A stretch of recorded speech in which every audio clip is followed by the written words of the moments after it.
Hi, this is Jindo. Welcome to Tree Leaf. You know, to teach a lesson around here, we spare no expense on props and special effects. The sky's the limit as far as the budget goes. And that's why I was in touch with my friend Steven Spielberg over in Hollywood about how to talk about this week's section of the Shin Shin Ming. And this is what we came up with. Yes, it's an apple. I got it at the fruit stand down the street.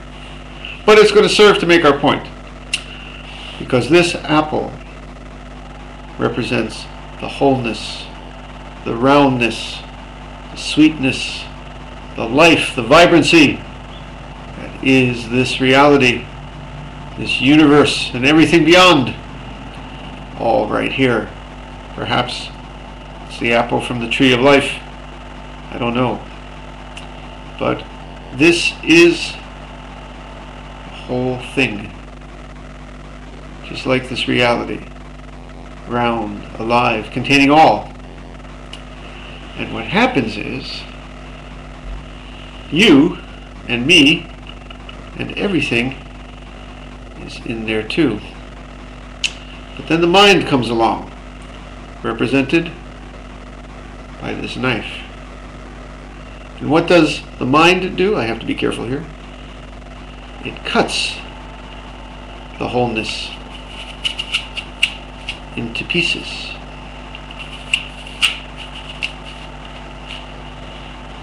Like so. And now this piece you think is you, your little self. And this,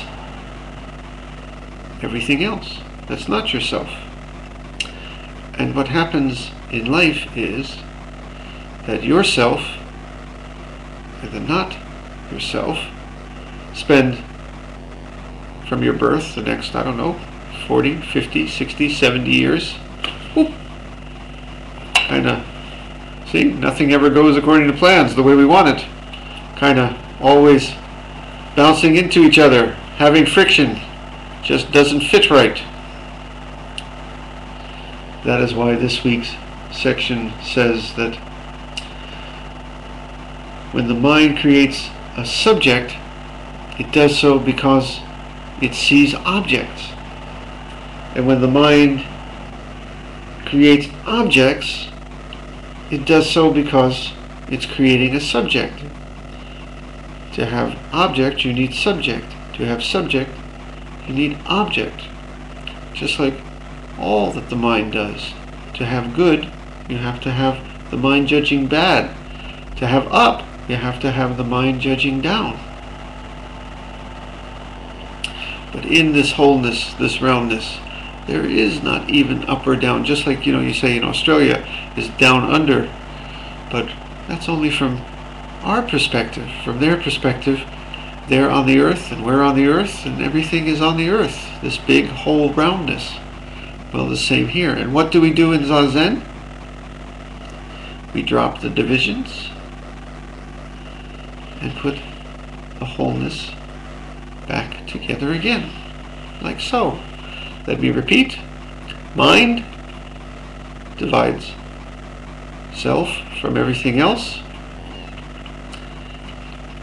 We go through life, doesn't quite fit.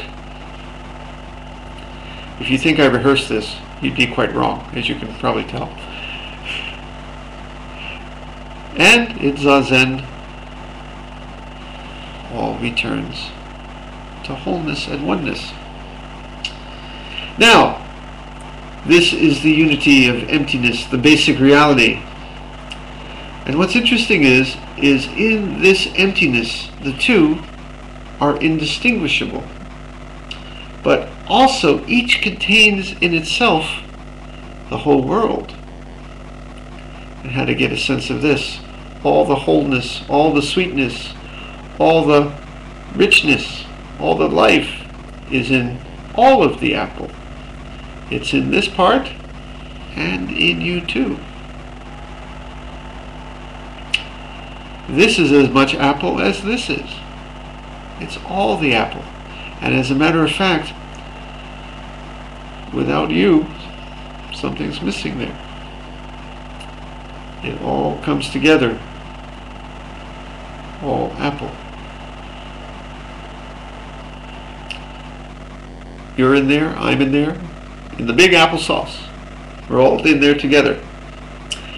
Now the one thing I want to say is, do not discriminate between coarse and fine, and you will not be tempted to prejudice and opinion. And that means that, well, we like our apples to be sweet and tasty, free of bugs, and whole. That's a little misleading for purposes of our lesson today, because life sometimes is sweet apples and sometimes gives you lemons. Boom, boom, boom. Like I said, we spare no expense on props. So please understand that when I said life is a big juicy apple, that means that when life gives you apples or lemons or kumquats, grapes or bananas, just take that, because it's all part of the great fruit store. Shall we sit with that?